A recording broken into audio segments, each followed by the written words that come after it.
That CBS debate in South Carolina on Saturday night, boy, that was one of the most intense slugfests I have ever seen. You had Donald Trump going at it with Jeb Bush. You had Donald Trump going at it with Ted Cruz. And you had a very partisan audience, by the way. It seemed to consist mostly of Cruz and Rubio supporters who were cheering and booing every good or bad thing, depending on their preference of candidate. And I thought that John Dickerson at some point should have just told the audience to chill, because that's the way it's done in the fall general election debates. They're asked to hold their applause until the end, because it just got disruptive.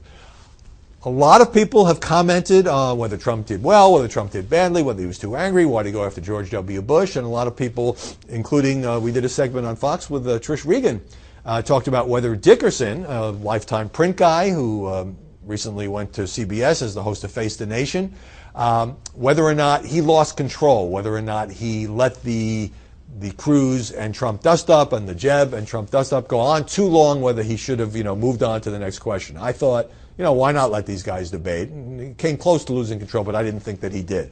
Okay, got an email from LSS Rep who had a different view. I still believe that the media in this case, John Dickerson, was gunning for Trump and wanted a bloodbath, which he got. Major Garrett, the other CBS correspondent, and the other anchor were more fair and, quote, normal. Despite his faults, Trump is my candidate. We're in an era where being courtly isn't cutting it. We need action. So obviously, this letter writer, this emailer, is a fan of Donald Trump. Therefore, if the debate was seen as being unfair to Trump or didn't go well for Trump, or other candidates were giving too much leeway to attack Donald Trump, he doesn't like it. And this is why so much of politics and media are subjective. Because to the extent that Dickerson, whether you agree with his approach or not, I didn't see any evidence whatsoever that he was harder on Trump than he was on Ben Carson or Ted Cruz or Marco Rubio or Jeb Bush or anybody else who was on that stage, or John Kasich.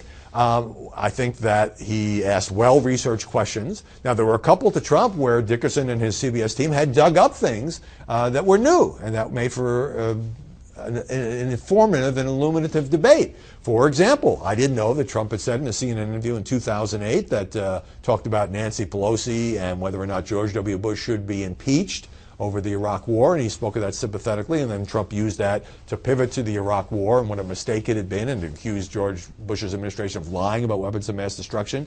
And that's when he really got into it with Jeb, who said he should stop insulting his family and that his brother had kept the country safe, and then, of course, Trump came back with 9/11. My point is, if you like a candidate, you often think that the anchors or debate moderators are being unfair. If you don't like a candidate, then you're happy to see very aggressive questioning. I thought Dickerson did a pretty good job.